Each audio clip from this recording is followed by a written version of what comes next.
Қайырлы күн достар, бүгін сіздермен өте ерекше дайындалатын, дәмі де ерекше трайфл тәттісімен бөлісетін боламын. Және де бұл рецепт ең оңай рецепт. Видеоның соңына дейін қараңыздар.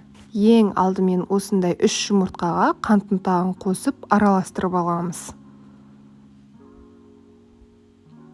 Бірінші миксердің жай жылдамдығынан бастаймыз, одан кейін бар жылдамдығын қосып, кішкене ғана көпіргенше араластырамыз.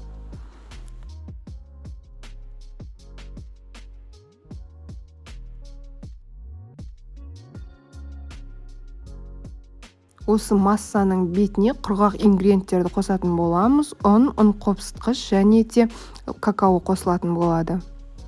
Барлығын міндетті түрде електен өткізу қажет. Шашырап кетпес үшін миксерді қоспай тұрып, осылай кішкене араластырып алып, одан кейін барып миксердің жай жылдамдығынан бастап, барлық жылдамдығын қосып, жақсылап миксерлеп аламыз. Бір келкі масса болу қажет.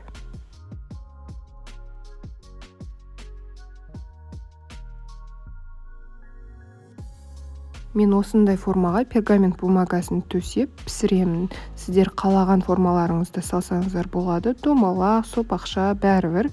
Тек бисквит пісіп шықса болғаны.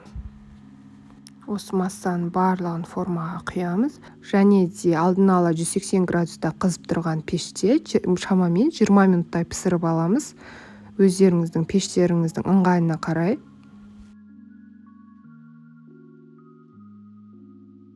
Менде бисквит пісіп шықты. Қазір көрсететін боламын. Сал суытып қойдым. Ал енді осы ыстық сливкиді шоколадтың бетіне құйып араластырып қоямыз. Бұл трайфлдың бетіне құятын глазурь. Шоколад және сливки ғана. Сливки 33%. Сары май қоссаңыздар да болады. Сливкидің орнына егер де сары май қосатын болсаңыздар, кішкене басқаша болады. Сливкимен өте әдемі оригинал дәм шығады. Шоколад толық ерігенше осылай араластырып бір шетке қойып қоямыз. Толықтай суы қажет. Себебі кремнің бетіне құятын болғандықтан кремді ерітіп жіберуі мүмкін. Ал енді трайфлымызды жинаймыз. Менде осындай форма және де міне бисквитіміз. Бисквитті мен пергамент бумагасынан түсірген жоқпын. Бірденен осылай екіге бөліп формаға сала беремін. Қолыммен үзіп сала бердім.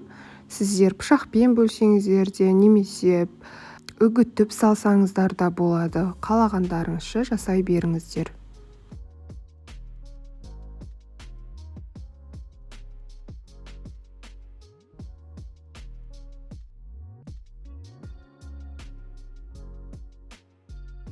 Осылай екеуіне теңдей бөліп, салып, шетке қойып қоямыз. Енді кремді дайындайтын боламыз.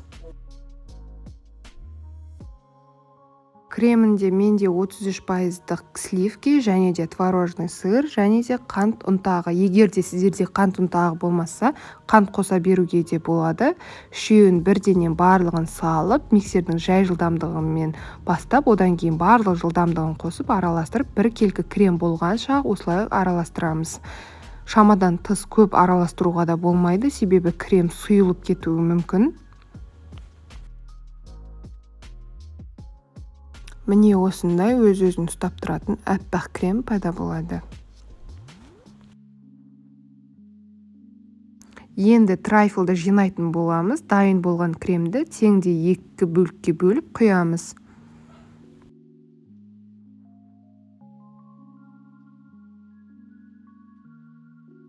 Міне осылай қасықтың көмегімен немесе лопатканың көмегімен бетіне бір келкі етіп жағып шығамыз. Теп-тегіс болғаны абзал. Шоколад құйылған кезде әдемі тұратын болады.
Ең соңында осылай лопатканың көмегімен кремді тегістеп алдым.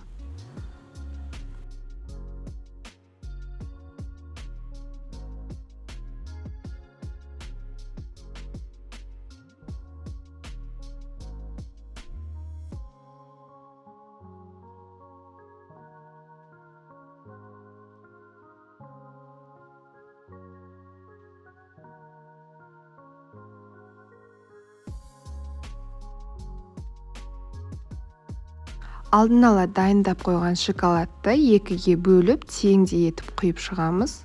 Ортасына ғана құймаңыздар, осылай кішкене айналдыра құйған дұрыс.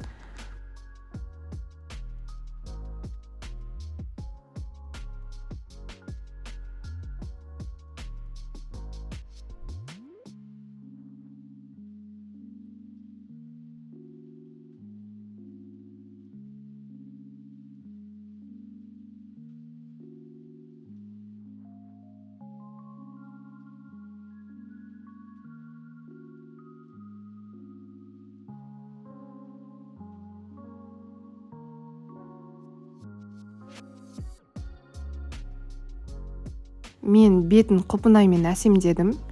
Бұл міндетті емес, болмаса бұлай жасамай-ақ қойыңыздар.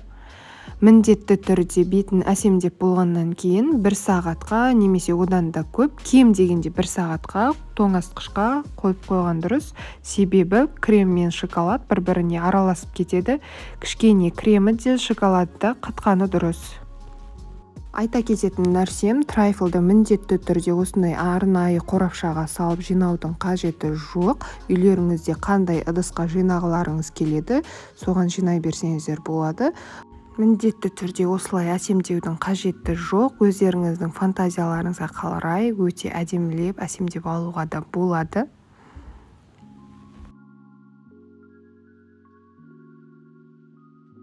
Міне трайфлдар дайын. Тоңазытқышқа 1 сағатқа бетін жауып қойып қоятын боламын. Бисквитке крем жақсы сіңуі үшін және де шоколад пен крем араласып кетпеуі үшін де. Менің YouTube каналыма тіркелуді ұмытпаңыздар, және де лайк басып комментарий қалдырып кетіңіздер. Барлық ингредиенттерді видеоның астында описанияға қалдырдым, және де менің Instagram парақшама да тіркелуді ұмытпаңыздар. Ас болсын, сау болыңыздар.